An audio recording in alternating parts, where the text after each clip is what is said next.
Hello नमस्ते सत श्री अकाल and welcome back to your favourite channel trade with Tarun. मेरा नाम तरुण और ये है निफ्टी एंड बैंक निफ्टी का post market analysis. Sorry video नहीं बना पाया because I was travelling to Darbar Sahib, just came back home, so recording this video. और आपको सरप्राइज ऑलरेडी मिल गया होगा, ज्यादा नहीं, 3-4 लोगों ने, बेसिकली 3 या 4 ज्यादा लोगों ने बोला कि इंट्रोडक्शन वीडियो का जो आपका म्यूजिक है उनको इरिटेट कर रहा है। पहले तो मेरा मन नहीं किया चेंज करने के लिए, लेकिन मैंने फिर भी आज वो म्यूजिक चेंज कर दिया। अगर म्यूजिक पसंद आ रहा हो तो मुझे कमेंट सेक्शन में बता देना म्यूजिक ठीक है या I should go back to the previous music. Comment section में जरूर बता दीजिएगा। चलो, ये ट्रेड मैंने हाई फाइव सेटअप की वजह से बनाया है। लेट्स सी इसका क्या होता है। बट हम यहाँ पर शामिल हुए हैं, आए हैं बात करने किसकी? हम यहाँ बात करने आए हैं ट्रेडिंग विद तरुण क्या करेगा, ये बैंक निफ्टी की बात करना है, निफ्टी की बात करना है, वीकली एनालिसिस की। आई होप आपका फ्राइडे अच्छा गया होगा। आपको एक टारगेट दिया था, टारगेट ने बूम बाम किया। टारगेट क्या दिया था मैंने भाई, ये आपके साथ में शेयर किया था, ठीक है। This was a setup based on my new Fibonacci strategy called high five, ठीक है। हाई फाइव क्यों है?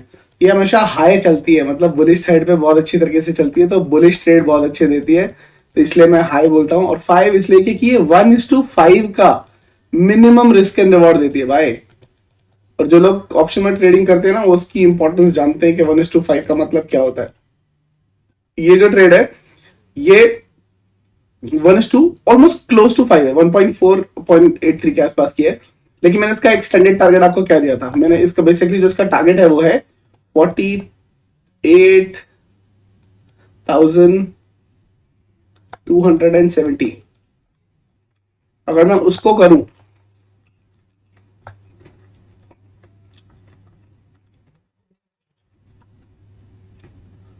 तो उसका टारगेट क्या जाता है? 7 के आसपास जाता है। लेकिन देखो इसने 1:5 दिया कि नहीं दिया? ये देखो यहाँ 1:6 दिया है यार। यहाँ पर मेजर रेजिस्टेंस इसलिए आपको दिया था। बट एनीवे इसका जो टारगेट है मेरा, ये वाला टारगेट है, ये इसकी ट्रेड बनती है 1:6 के आसपास की।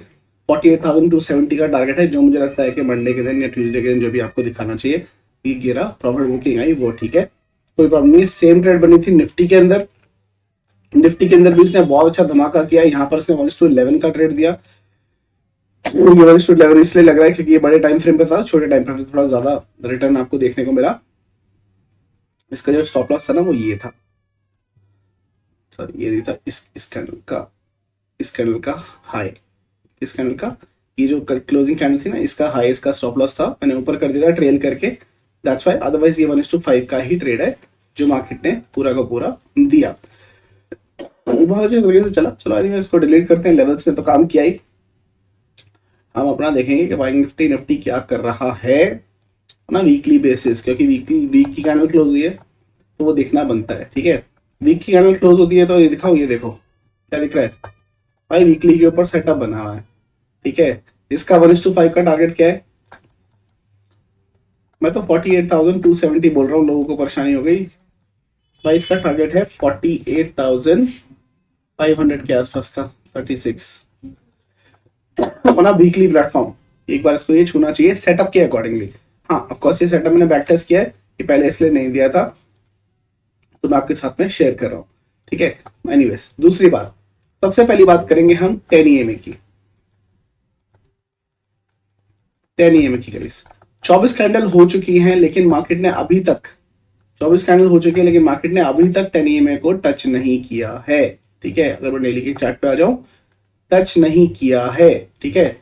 तो आप क्या बोल सकते हो? सेटअप फेल हो गया। देखो आपको बोलना है तो बोल सकते हो कि सेटअप फेल हो गया, लेकिन मेरे हिसाब से सेटअप हमें लॉस देके नहीं गया, क्योंकि जब ये फॉल दिया था अच्छा खासा प्रॉफिट हमने बुक किया था, बॉटम पे बुक भी किया था। और उस बुक करने का जो रीजन था वो क्या था? उस बुक करने का रीजन था मार्केट में दो तरीके की करेक्शन होती है, एक होती है टाइम वाइज करेक्शन, दूसरी होती है प्राइस वाइज करेक्शन।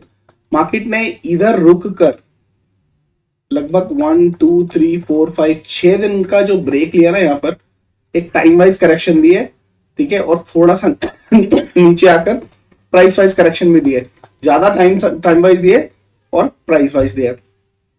मार्केट ने वो करेक्शन पूरा कर लिया था, इसीलिए मेरे अंदर के ट्रेडर ने बोला book your profit and don't be too much bearish, intraday में आ जाओ और जो सेटअप बनेंगे वो करेंगे, ठीक है। अब कुछ लोग बीच में मेरे को एक बार किसी ने कमेंट में यूट्यूब की वीडियो के नीचे कमेंट भी किया था 10 EMA का क्या हुआ। मेरे भाई 10 EMA का जो भी हुआ, मैंने आपके साथ साथ आपको क्लोजिंग के टाइम पर जो जो दिन बोला gap up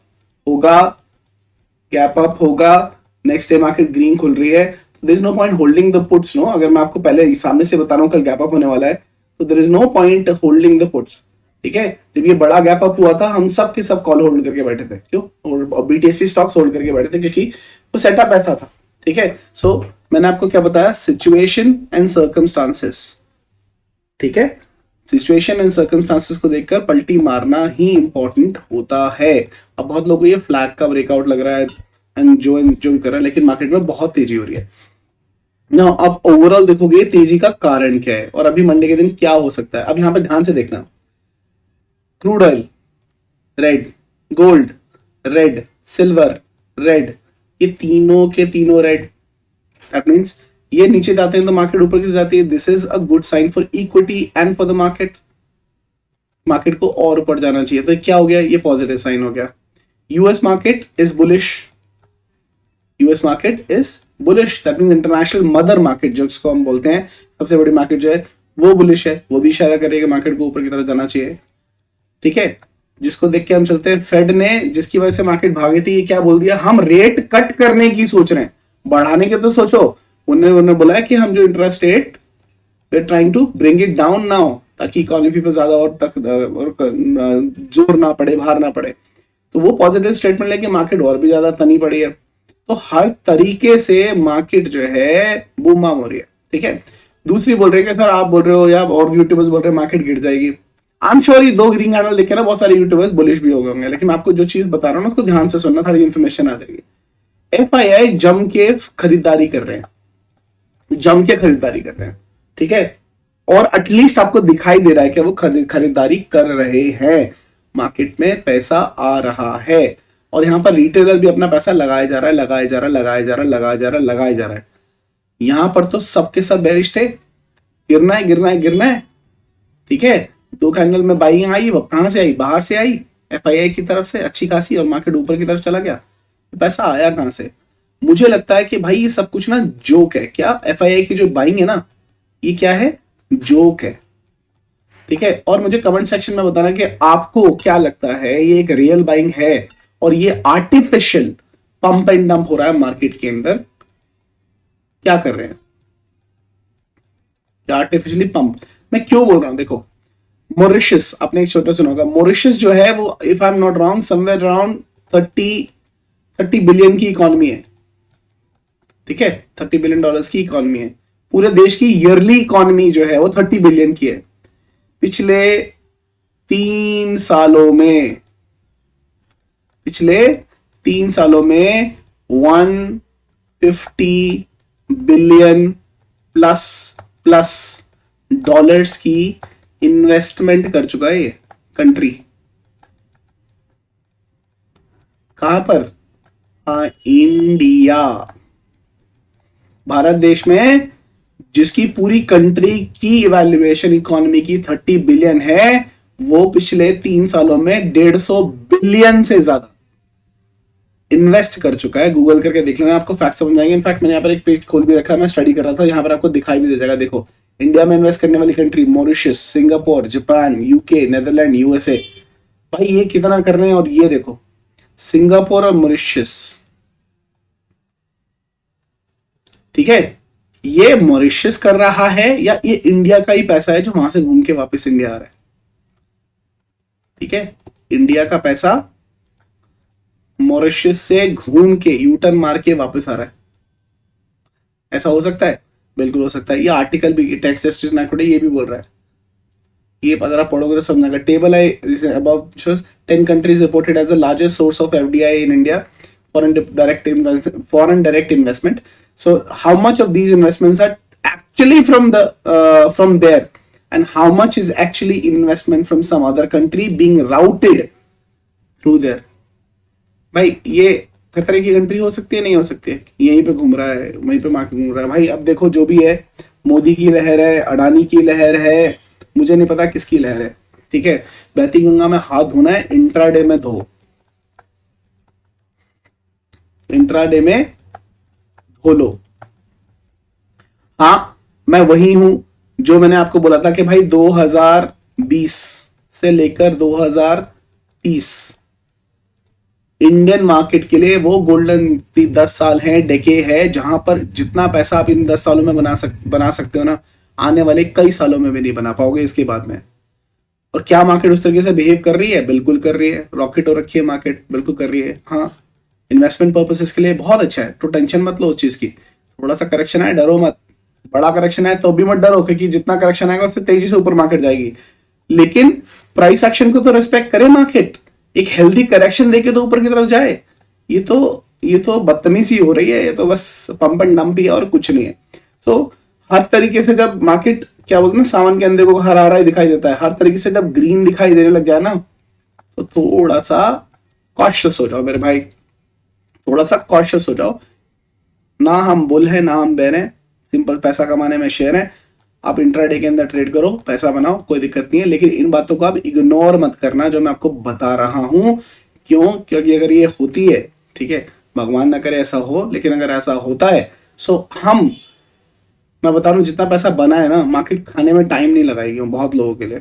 so be cautious. मैं चाहता हूँ कि आपने जो पैसा कमाया है, बचाया है, जैसे भी किया है, वो अब गलत टाइम पे गलत जगह पे ना बैठो, गलत टाइम पर गलत जगह पे ना बैठो। तो मेरे कान खड़े हो गए हैं ये सब कुछ देख के, ये आर्टिकल पढ़ के और थोड़ी सी रिसर्च करके। I am gonna work on this और लिटिल मोर, थोड़ा सा और इन्फॉर्मेशन निकालने की कोशिश करूंगा, जो भी मुझे पता लगेगा मैं आपके साथ शेयर करने की कोशिश करूंगा, ठीक है। तो वो फंडामेंटल वो हमें डेफिनेटली देखना है। दूसरा, टेक्निकल एक करेक्शन तो बनता है, वो आना चाहिए।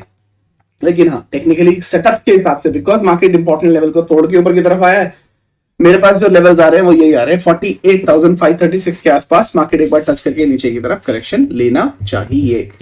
अगर आप इसको एक्सटेंशन के थ्रू लगाने की कोशिश करते हैं तो वो भी कर सकते हैं। ये इसका लो था, ये इसने एक हाई मारा और इसने यहां पर करेक्शन लिया। यहां से अगर आप देखोगे तो मार्केट कहां रुका है, एग्जैक्टली 786% के ऊपर इसने सपोर्ट लिया है। क्या मार्केट यहां से भी रिटर्न कर सकता है? क्योंकि इंपॉर्टेंट फिबोनाची का लेवल है, बिल्कुल इसको रिस्पेक्ट करना चाहिए, वहीं पर रुका है।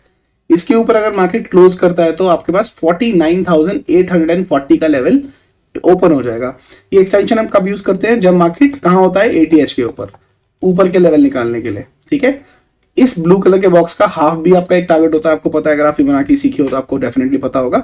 सो मार्केट उस तरीके से बिहेव करता है और जा सकता है। अभी मार्केट एक इंपॉर्टेंट लेवल के ऊपर रेजिस्टेंस ले चुका है, जो कि 48,190 का लेवल था, ठीक है। मार्केट इस पर्टिकुलर लेवल से रेजिस्टेंस ले चुका है। अगले वीक क्या करेगा, किस तरीके से ऊपर जाएगा, वो अगली बात है। ये गैप जो वीकली चार्ट पे बहुत रेयर होता है, मार्केट वीकली चार्ट पे कभी गैप छोड़ती नहीं है, ये गैप भरेगा या नहीं भरेगा, या मार्केट यहां से एक बार करेक्शन लेगी। और अगर ऐसा कुछ होता है तो क्या होगा, मैं इसको डिलीट करूं और इनको भी डिलीट कर दूं, इधर आ जाते हैं, वीकली पे आ जाते हैं। हाँ, ठीक है, बैंक निफ्टी खोल लेते हैं और वीकली के चार्ट के ऊपर, इस चार्ट के ऊपर देखने की कोशिश करते हैं। अगर मैं फिबोनाची लेता हूं और बॉटम से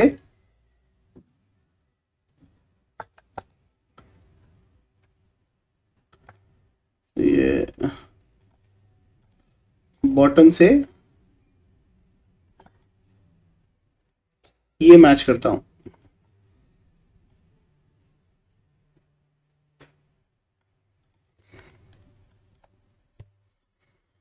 क्या देखने को मिल रहा है? मार्केट ने 50% से सपोर्ट लिया था, 50% के लेवल से, वहां से रॉकेट हुआ है। और फिबोनाची पार्ट 1 के हिसाब से इसने पूरे टारगेट्स भी दे दिए हैं। टारगेट 3 का टारगेट है, वो भी दे दिया इसने। टारगेट 3 का कितना टारगेट बनता था यहाँ से? एक 1700 पॉइंट, 1780 पॉइंट, ये देखो एग्जैक्ट टारगेट ये आ चुका है, वहीं पे रुका है मार्केट आके। एग्जैक्टली निकाल लें इस बार,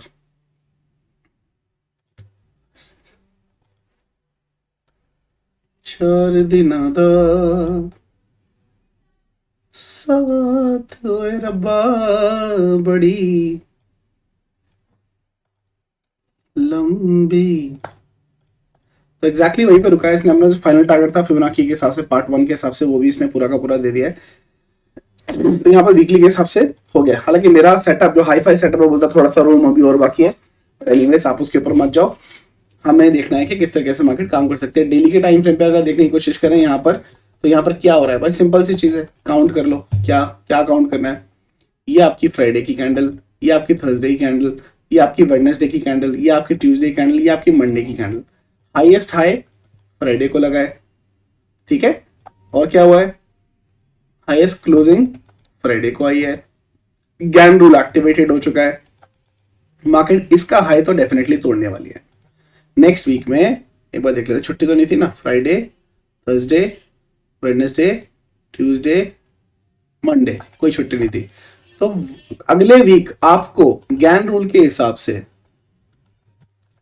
ये वाला लेवल जो इसकी हाई था, बहुत छोटी लाइन है, थोड़ी पतली कर लो, क्या है, और लेवल लगा लो।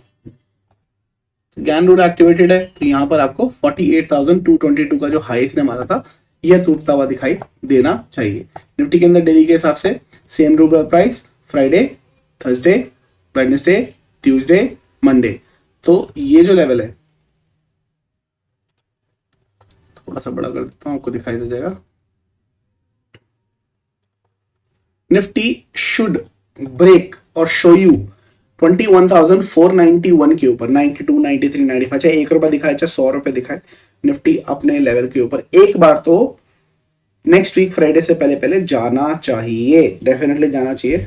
सो जो पोजिशनल बैठे हैं ऊपर की तरफ, आपको एक मौका और देगा निकलने के लिए। मार्केट एक बार जैसे इसके हाई के ऊपर आता है, आप निकलने की कोशिश कर सकते हो। तो ये रूल एक्टिवेटेड है, ये भी आपको बुलिश सिग्नल दे रहा है मंडे के लिए, चाहे मार्केट नेगेटिव क्लोज हुई। मैं एक्चुअली देख रहा था फ्राइडे को, तो मेरे ख्याल से 80 पॉइंट नीचे क्लोज हुई थी। यहाँ पर जीरो दिखा रहा है, मुझे कुछ समझ में नहीं आ रहा है, बाकी देखेंगे क्या होता है।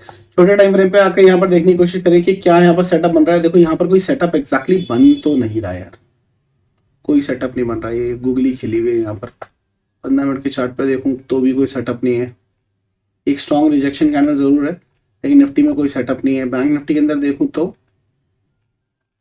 भी कोई सेटअप नहीं है। बट एक ही चीज दिखाई दे रही है, अगर वो सच है तो ये एक भाई साहब, अच्छा ठीक है, ये क्या है? This is we call it as a bullish channel. Bullish channel है ऊपर की तरफ उठता हुआ। यहाँ पर अगर देखोगे मार्केट ने एग्जैक्टली यहाँ पर रेजिस्टेंस लिया, यहाँ पर रेजिस्टेंस लिया, इस पे सपोर्ट लिया, ऑलमोस्ट यहाँ से लिया सपोर्ट सपोर्ट सपोर्ट, फिर ऊपर आया, इसी लाइन को करता रहा और मार्केट ने इसके तोड़ा था, लेकिन तोड़ के नीचे की तरफ बंद हुआ है। आइडली सिनेरियो में जब ये ऐसा होता है तो मार्केट एक बार मिड बैंड को टच करने आता है एज पर प्राइस एक्शन।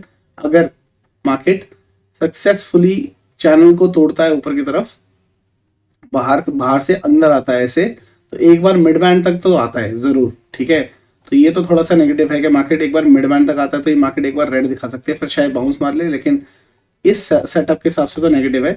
लेकिन अगर मार्केट यहीं से खुल जाती है, बिकॉज ये लास्ट इंट्राडे में नहीं है, ये लास्ट की क्लोजिंग वाली कैंडल है, क्योंकि क्लोजिंग की तरफ नीचे आ रही है, ये इग्नोर किया जा सकता है। लेकिन अगर मार्केट एक्चुअली में अंदर की तरफ आती है तो एक बार मिड बैंड को अपना टारगेट निशाना बना सकती है, ठीक है, अगर हमने सेटअप सही से ड्रॉ किया है। बट मोरलेस अगर आपको इसके ऊपर ट्रेड करना है तो ये एक लेवल बनता है 48,250 का। 48,250 मार्केट ऊपर की तरफ निकालता है तो आप बुलिश हो सकते हो, ऊपर के लेवल के बारे में सोच सकते हो, ट्रेड मार सकते हो, ठीक है। बैंक निफ्टी के अंदर कितने पॉइंट्स, क्योंकि इसने ये बुलिश चैनल का ब्रेकआउट दिया है। This particular thing is neither bearish और बुलिश, ये न्यूट्रल चार्ट पैटर्न होता है। ये चार्ट पैटर्न है करीब करीब 980 पॉइंट का। तो अगर ये सक्सेसफुली अच्छी वॉल्यूम के साथ में ऊपर की तरफ जाता है तो यहाँ से भी ब्रेकआउट करेगा। अब यहाँ से करे, यहाँ से करे, यहाँ से करे, वहां से आपको करीब करीब 900 मोटा मोटा मान के चलो, और 49,000 दिखा रहा है, फिर तो टारगेट पूरे पूरे आने चाहिए उसके हिसाब से। तो 900 पॉइंट का टारगेट दे रहा है और नीचे की तरफ आता है तो फिर ये मिड बैंड आपका पहला टारगेट है और दूसरे की तरफ नीचे की तरफ आपका टारगेट है। ये हायर टाइम फ्रेम पे है, ये है 30 मिनट्स के चार्ट पे, ठीक है, ये याद रखना 30 मिनट्स के चार्ट के ऊपर है। क्लोजिंग इसने फिर भी दी है, अगर मैंने ठीक लगाया है तो मुझे लग नहीं रहा कि ठीक लगाया, ये ऊपर आएगा ऐसे, करेक्ट, ये ऐसे आएगा गाइस। तो इसने ऊपर क्लोजिंग नहीं दी है, मुझे नहीं लगता इसने क्लोजिंग दी है, क्योंकि मैंने ये ऊपर किया है ना, थोड़ा सा और, ये थोड़ा सा और एडजस्ट करेंगे इसको ठीक से, इसको ठीक से एडजस्ट करेंगे तो ये अंदर ही है, क्योंकि ये देखो मिड बैंड पे यहाँ पर एग्जैक्ट सपोर्ट आ रहा है और यहाँ पर बॉटम पर एग्जैक्ट सपोर्ट। थोड़ा सा और नीचे कर लेते हैं, कोई दिक्कत नहीं। ठीक है, यहाँ पर सपोर्ट आ रहा है और इसको मैं ऊपर करता हूँ तो नहीं, नीचे ही आएगा, यहाँ पर प्रॉपर यहीं नीचे आएगा।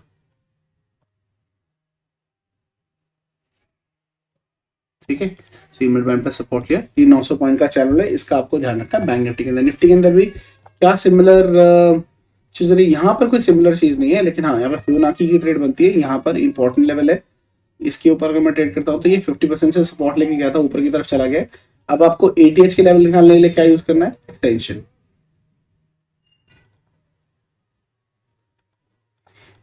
ठीक है, ये लेवल सारे तोड़ दिए, यहाँ तक भी आ गया। अब मैंने आपको बताया ये जो ब्लू बॉक्स आता है, इसके बीच का जो लेवल होता है ना 50% का, वो भी एक स्ट्रॉन्ग लेवल की तरह काम करता है, तो इसको हम इग्नोर नहीं करेंगे और उसको मार्क करेंगे और देखेंगे। और ये मार्केट यहाँ पर सपोर्ट और रेजिस्टेंस हमेशा लेता है। देखो मार्केट का जो रिजेक्शन पॉइंट है वो यही है, और मार्केट अगर सस्टेन करता है इसके ऊपर तो वो 21,622 के लेवल के लिए जा रहा है ऊपर की तरफ। ये दो लेवल खुल के निफ्टी के लिए निकल के आ जाएंगे, बाकी ऊपर के लेवल अलग है, लेकिन हाँ ये एक्सटेंशन जो है एटीएच के लेवल्स निकालने के लिए होता है। बट एनीवेज हमें इंट्राडे के लेवल चाहिए तो वो ऐसे नहीं निकलेंगे, इंट्राडे के जो हमारे लेवल्स हैं वो निकलेंगे हमारी रेंज से, जिस रेंज के हिसाब से हमारी मार्केट ने दी है क्लोजिंग। यहाँ पर आकर हम उस पर मार्क करेंगे। यहाँ पर देख लेते हैं इंडेक्स क्या कितने बंद हुई है, 13-12 और 6% बढ़ गई है भाई, जितनी बड़ी उतनी अच्छी है। 15 के ऊपर जाए तो हमारी संजीवनी काम करना शुरू करे यार। Everybody is waiting for a daily index BTST, that's the bottom line for them. 13.12 India VIX है 0, और हमारी रेंज क्या बनेगी 68.69% की।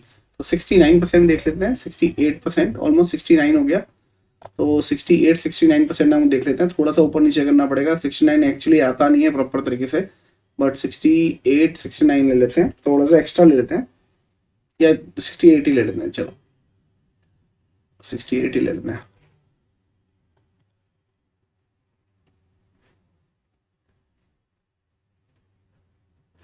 ये आपकी रेंज हो गई लेवल्स। नीचे की तरफ के भी लेवल्स ले लेंगे हम, 68% और निफ्टी।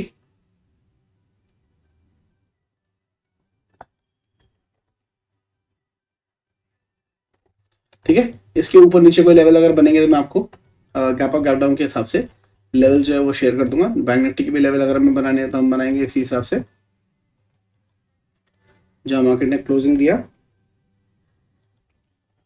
और मार्केट में 68%,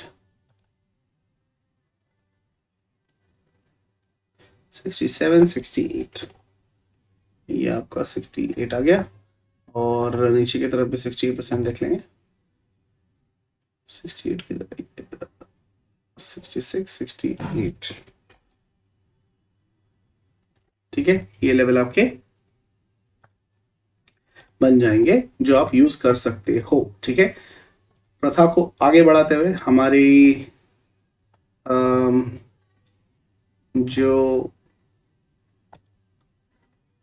वीडियोस के नीचे जिन्होंने वीडियो स्टॉक एनालिसिस के लिए कमेंट किए हैं, let's go ahead and check there out. कौन से स्टॉक्स की एनालिसिस के लिए रिक्वेस्ट जो है वो आई है, और कल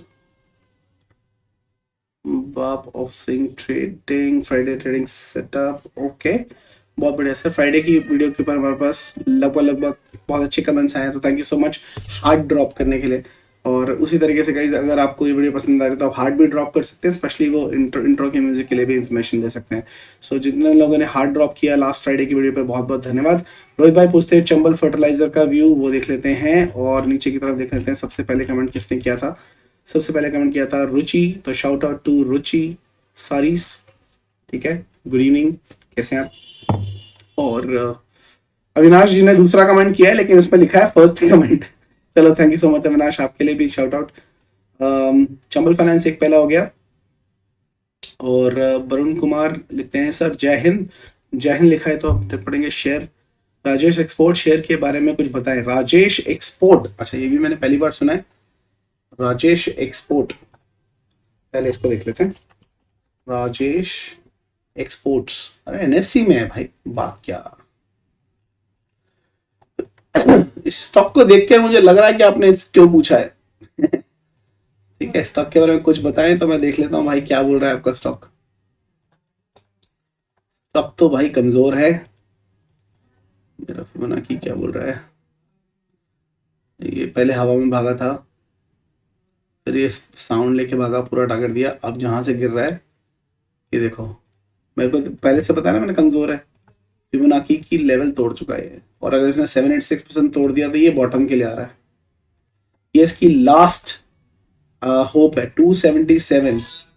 अगर ये तोड़ता है ऑन मंथली बेसिस, कोई क्लोजिंग देता है, तो ये गया है स्टॉक। इसके अंदर कोई मेजर प्रॉब्लम हो गई है फंडामेंटली, इंटरनली कंपनी के अंदर। ठीक है, उसकी न्यूज भी होगी, आई एम श्योर आ जाएगी। तो ये यहाँ तक बॉटम तक आना चाहिए अपने अपने उसके ऊपर ना। अगर कंपनी के लीडरशिप संभाल लेती है इसको, तो इसको यहाँ से घूम जाना चाहिए। मेरे हिसाब से तो इसके अंदर इन्वेस्टमेंट नहीं करनी चाहिए, इसके अंदर इन्वेस्टमेंट नहीं करनी चाहिए। और अगर आप इन्वेस्टमेंट करके फंस चुके हैं तो 277 का एसएल लगाना चाहिए मंथली बेसिस पर। इसके नीचे अगर मार्केट क्लोज होते हैं निकल जाना चाहिए। और तीसरी चीज, अगर आप इसके अंदर बाइंग करना चाहते हैं, तो जब तक ये स्टॉक 440 के ऊपर नहीं आता है, इसके अंदर भूमिका बनाने की, पोजीशन बनाने की कोई जरूरत नहीं है। ये इसके ऊपर क्लोजिंग देना चाहिए तब, और जैसे ही क्लोजिंग दे देगा, इसको इसकी जगह जो स्टॉप लॉस है आपका 378 के आसपास ले आइएगा, यहाँ पर होल्ड कीजिएगा। फिर ये शायद एक बार दोबारा ऊपर जा सकता है, क्योंकि लीडरशिप टीम को कुछ करना पड़ेगा, कंपनी के फाइनेंशियल्स को कुछ करना पड़ेगा, तभी ये ऊपर होगा। गोल्डन पॉकेट के नीचे आना बड़ा खतरनाक होता है और ना monthly time frame. That means technical के साथ साथ फंडामेंटल भी प्रॉब्लम कंपनी के अंदर चल रही है। अगर आप किसी को जानते हैं कंपनी के अंदर, तो आप पता करके देख सकते हैं। I don't even know what the company is all about, but I can tell you इसके अंदर फंडामेंटल प्रॉब्लम भी है। इसकी फाइनेंशियल बुक देखोगे ना, उसके अंदर भी प्रॉब्लम है, घाटा हो रहा होगा। ये इतनी बड़ी कैंडल्स ऐसे नहीं बनती है, कोई न्यूज है इसके बारे में। ठीक है, मुझे नहीं पता, अगर आपको पता है तो कमेंट सेक्शन में पता करके बताना। दूसरा स्टॉक जो पूछा है वो पूछा है चंबल फर्टिलाइजर।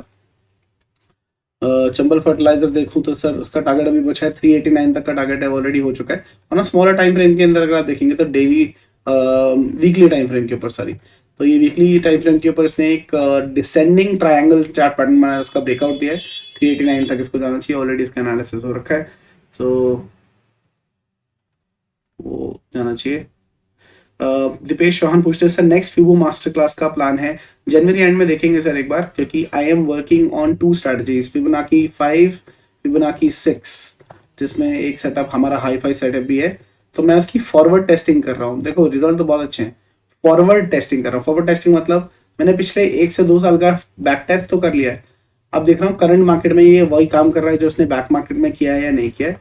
रिजल्ट आपके सामने ऑलरेडी टेलीग्राम पर मैं दे रहा हूँ, तो आपको वहां पे मिल ही जाएंगे। तो बहुत जल्दी उसको इंक्लूड करके मैं वो सेशन करने वाला हूँ। ठीक है, एक स्टॉक और मैं और ले लूंगा। उनके जो पूछती है where are you based in Delhi, अरे मैं दिल्ली में हर जगह रहता हूँ मैडम, घट घट में व्यापी हैं। आप बताइए क्या काम है आप मेरा। मैं वेस्ट दिल्ली रहता हूँ, वेस्ट। आपने मंथली पुट,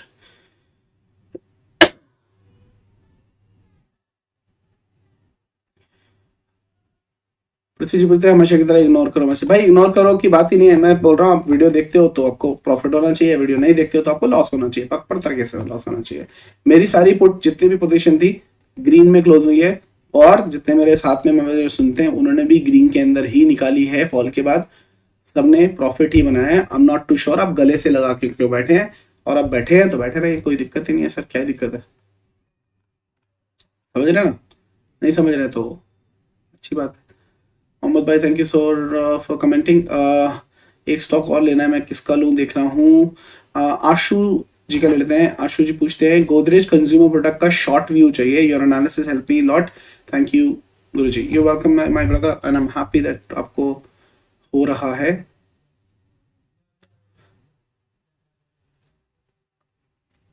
ठीक है, सो गोदरेज कंज्यूमर देख लेते हैं एक बार, गोदरेज कंज्यूमर। और if I am not wrong मैंने कभी ये स्टॉक खोला नहीं है यार, नहीं खोला।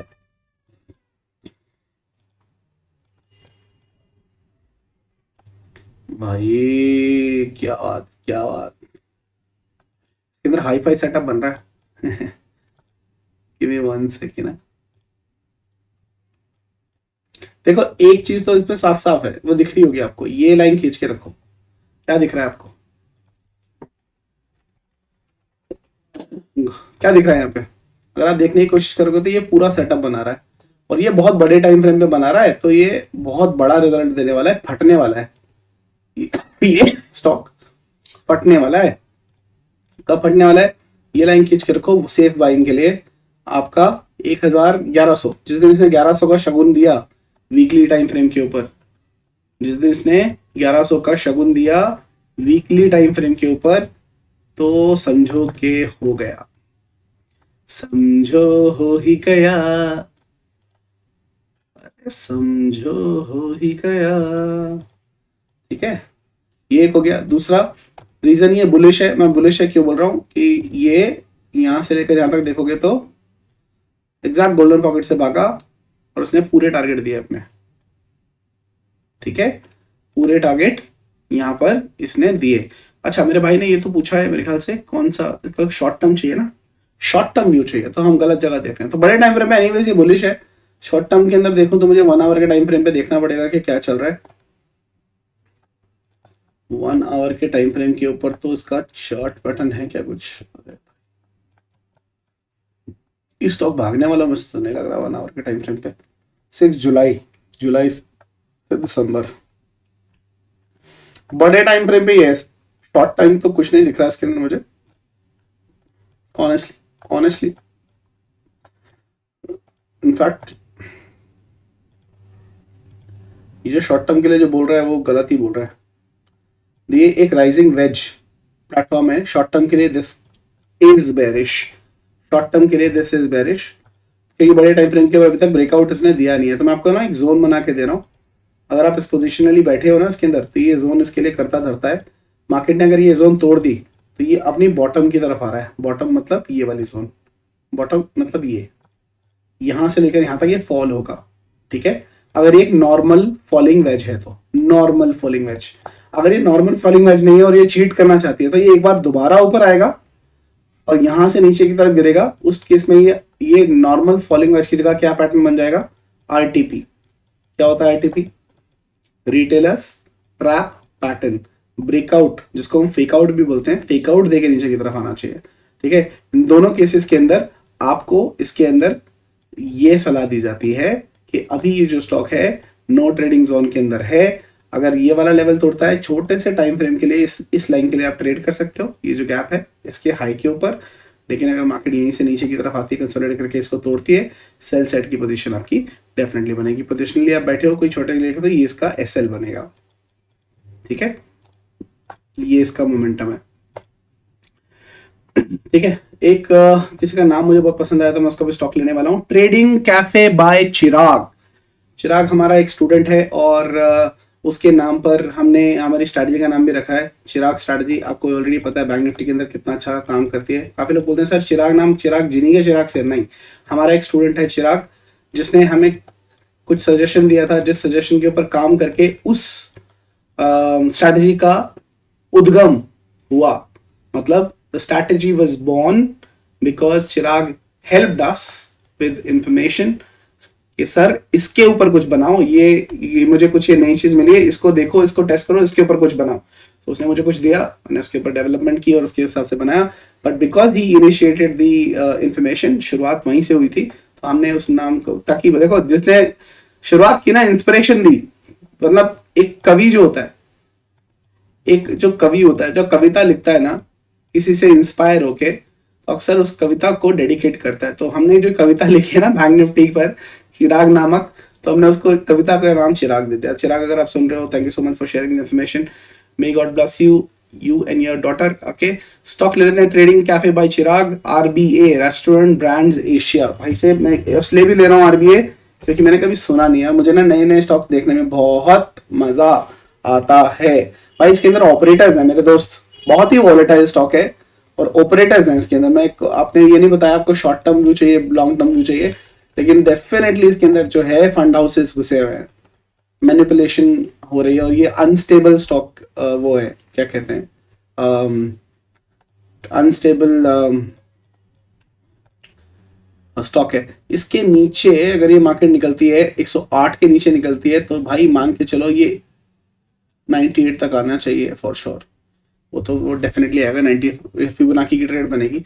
मैं यहाँ पर खींच के भी नहीं बता सकता आपको, लेकिन ये चला नहीं। वैसे यहाँ देख लेते हैं। हाँ भाई, मैं तो क्या बोला था मैं, 108 तक आएगा ना, ये गोल्डन पॉकेट तक आएगा। अगर ये लाइन टूटती है ना गोल्डन पॉकेट, फिर यहाँ से, और ये अपॉर्चुनिटी है तुम्हारी। गोल्डन पॉकेट पे अगर मिलता है और कोई भी ग्रीन कैंडल बनाता है, बिल्कुल बिंदास बाय करो। ये अपने 125 और 138 के टारगेट के लिए जाएगा ऊपर की तरफ, ठीक है। उसके बाद में कौन सा पैटर्न बनेगा, बोलो बोलो, टेल टेल। अब बहुत सारे लोगों को ना मेरा एक पैटर्न जो फेमस है वो याद रहा होगा कि सर ये राइज हुआ, ये डिप हुआ, ये कंसोलिडेशन चालू है क्यों, और उसके हिसाब से ये RDCB बनता है। और जिन लोगों को दिमाग में आया उन्होंने बोला सर RDCB है, मतलब अच्छा आपने कमेंट ना किया हो, आप लोग सही है पार्शियली, लेकिन इसके अंदर एक कैच है, क्योंकि ये जो मार्केट है ये यहीं से राइज दिया था थोड़ा सा और गिरा था। Basically rise has to be more than fall, ठीक है। जो राइज है ना, ये नीचे से राइज अगर ऐसे आता और ये सब fall, the rise has to be more than fall, तब RDCB परफेक्ट बनता है। तो अभी परफेक्ट नहीं बना है, लेकिन आपने बिल्कुल सही पकड़ा अगर आपने इसको RDCB माना है, बिल्कुल ठीक से। अब कुछ बोलेंगे सर यहां से एक लाइन खींचो और यहां से एक लाइन खींचो, फॉलिंग एज हो गया सर। बिल्कुल हो सकता है, ब्रेकआउट देके एक बार रीटेस्ट करे और उसके बाद में ऊपर की तरफ निकले, बिल्कुल बन सकता है। लॉन्ग टर्म के लिए अच्छा है, लेकिन जो किसका ये फटेगा या नहीं फटेगा उसका जिम्मेवारी यहां से आपको मिलेगा गोल्डन पॉकेट पर। जैसे ही गोल्डन पॉकेट पाएगा तो वो निर्धारित करेगा। लेकिन लुकिंग एट दिस कैंडल, ये गोल्डन पॉकेट तक को आ रहा है, तो आपको ये 108 के आसपास जरूर आके मिलना चाहिए। मेरा दोस्त एक बार ना मुझे जरूर बता देना जिस दिन ये 108 आ जाए, क्योंकि मैं पहली बार एनालिसिस कर रहा हूँ। मेरे हिसाब से 108, ये 105, 101, ये पूरी गोल्डन जोन, बेसिकली नंबर क्या है, गोल्डन जोन को एक बार टच करने आना चाहिए। लुकिंग एट दिस, बुलिश कब होगा, जब ये 118 के ऊपर क्लोजिंग कर देगा मंथली, तभी ये बुलिश होगा। फिलहाल के लिए ये NTZ जोन के अंदर है फॉर ट्रेडिंग पर्पसेस। इन्वेस्टमेंट के लिए तो फंडामेंटल चेक करके कर सकते हैं, लेकिन फिलहाल के लिए ये नो ट्रेडिंग स्टॉक डेफिनेटली है। आई होप आपको एनालिसिस पसंद आया होगा। वीडियो थोड़ा लंबा जरूर हुआ, लेकिन आपको डेफिनेटली पूरी इंफॉर्मेशन देने की कोशिश करता हूँ, ठीक है। लास्ट पर द आज लास्ट दिन है for the early bird discount offer. If you would like to join 7th January trading workshop, mastery workshop which is basic to advance, मेरी सारी स्ट्रैटेजी इसके अंदर मैं करने वाला हूँ along with Godzilla and Fibonacci की वो स्ट्रैटेजी जिसका मैंने नाम रखा है हाई-फाई, आप उसको भी सीख सकते हो इसके अंदर। 7th January से बैच जो है वो शुरू होने वाला है, और मैं आपके साथ में साझा किया है इन्फॉर्मेशन। लिंक आपको डिस्क्रिप्शन में मिलेगा, साथ के साथ में आपके टेलीग्राम ग्रुप पे भी मिल जाएगा, आप ज्वाइन कर सकते हो। Followed by 2 months of hand holding support and 2 months of student group membership जो आपको मिलने वाली है। जो ग्रुप मेंबरशिप है वो आपको ट्रेनिंग के बाद शुरू होगी। सो जिन लोगों ने पेमेंट कर दिया है, डोंट बी सैड कि सर मुझे ग्रुप में ऐड नहीं किया है। सर हम किसी को ऐड नहीं करते हैं until unless the batch is finished। तो जैसे जिस दिन आपका बैच फिनिश होगा आपको ग्रुप के अंदर एंट्री मिल जाएगी। ट्रेनिंग के टाइम पे आपको वो चीज़ पता लग जाएगी। तो don't break your heart, don't worry, जो बोला है वो डेफिनेटली मिलेगा, और जो नहीं बोला है वो भी मिलेगा। टेंशन मत लेना, कुछ ना कुछ तो मिल ही जाता है सबको एक्स्ट्रा। आपको एक्स्ट्रा हम फिबोनाची हाई-फाई देंगे जो कोर्स का पार्ट नहीं है, लेकिन हम आपको फिर भी देंगे, ठीक है। So register for the workshop right now and avail the discount because आज लास्ट डे है। After that it will be full price. Of course you can do it later as well, but it will be full price after that, ठीक है। चलो फिर मुलाकात होगी चलती market के अंदर। तब तक के लिए क्या करें, हंसते रहिए, हंसाते रहिए, मार्केट से जितना हो सके उतना कमाते रहिए। फिर मुलाकात होगी। जय हिंद, जय भारत।